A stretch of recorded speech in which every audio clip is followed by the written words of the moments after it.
আসসালামু আলাইকুম, কেমন আছেন সবাই? চলে এলাম একটা বড় ভিডিও নিয়ে। এরকম মশলার বক্স কার কার ঘরে আছে? তো সেই জন্য আজকে আমি একটা মশলার বক্স নিয়ে এসেছি। কিচেনে একদম ঝামেলা লাগে, অনেকগুলো ডিব্বা ব্যবহার করতে হয়, সেগুলোকে আজকে অবশ্যই ফেলে দেব। অনেক দিন হয়ে গেলে নিজের কাছেও ভালো লাগে না, কিচেনও নোংরা হয়ে যায়, সেই জন্য অনেকগুলো ডিব্বা আমি ফেলে দিয়েছি, টিন। আর অনেক দিন প্লাস্টিক ব্যবহার করাও ঠিক না, তো সেই জন্য এটাকে নিয়ে এসেছি। 5 আইটেমের রাখা যাবে, উন্নত মানের প্লাস্টিক, দেখতে খুবই আকর্ষণীয়। তো আমার ভালো লেগেছে, সেই জন্য আমি কিনে নিয়েছি। দামও তেমন বেশি না, 120 টাকা।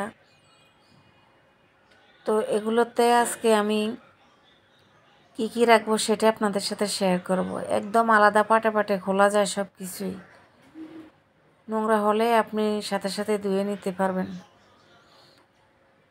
সব পাট পাট করে খোলা, অবশ্যই ভালোই লেগেছে আমার কাছে। আপনাদের কাছে কেমন লেগেছে অবশ্যই কিন্তু জানাবেন। খুব সুন্দরে ধুয়ে নেওয়া যায়, ধুয়ে আমি শুকিয়ে নিয়েছি। বাটিটাও একদম বড় সড়ো, আমার কাছে খুবই ভালো লেগেছে।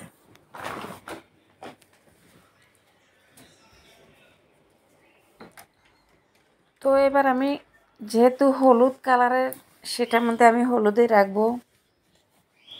এক এক করে সবগুলো ভরাট করে দিব একদম মশলা দিয়ে, ধনিয়ার গুঁড়ো হতে সব কিছুই। এখানে আমি মশলার গুঁড়ো রেখেছি, লং, এলাচ, দারচিনি, এগুলোকে আমি গুঁড়ো করে রেখে সব সময়, যেহেতু মাংসের সাথে সাথে সাথে দিয়ে দেওয়া যায়, কোনো ঝামেলা না হয়। মাঝখানে রেখে দিব লবণ। এতটাই ভালো লাগে, যখন এই মশলাগুলো আমি সাজিয়েছিলাম তখন আমার কাছে খুবই ভালো লেগেছে। আসলে নতুন নতুন সব কিছুই ভালো লাগে। একটা কথা না বললেই নয়, নতুন বউ যখন বাড়িতে আসে তখন সবাই দেখতে আসে। যখন কয়েকদিন হয়ে যায়, পুরান হয়ে যায়, তখন কেউ আর দেখতে আসে না।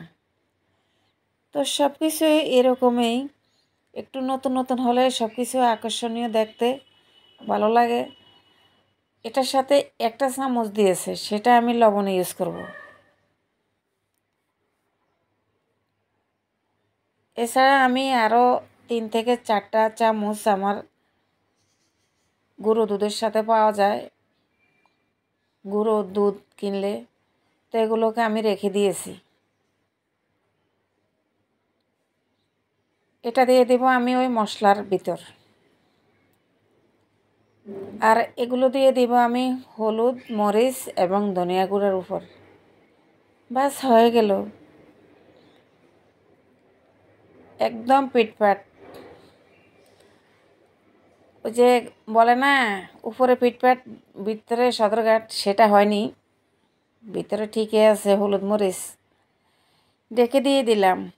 আপনার ইচ্ছে মতো আপনি একটা সমান জায়গায় রেখে দিতে পারেন, কোনো পোকামাকড় কিছু ঢোকার সম্ভাবনা নেই।